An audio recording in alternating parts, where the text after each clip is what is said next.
You mentioned so many key words as far as security, lack of latency, and everything speaks to a higher, tighter experience for the consumer.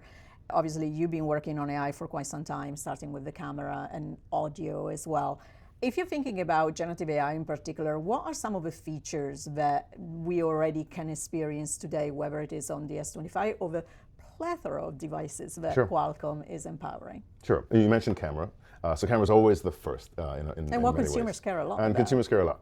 So generative AI is part of how we do fundamentally kind of image processing now. You get these very raw pixels from the camera, and then we have to synthesize that into really the image that you see, just like you see with your eyes.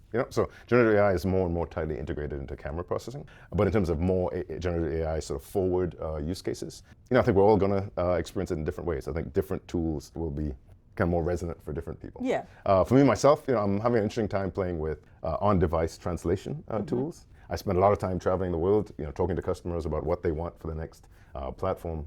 And so often those conversations are not primarily in English. Yep. So having a device that's able to kind of listen and transcribe and give me some sense of the conversation going, like on device, where I may not have Wi-Fi, data coverage may be expensive, may not be available. The Gen AI capabilities may not be available in the cloud in some of those countries. So instead I have that all on device with me. So it's incredibly powerful to have this on these small portable devices.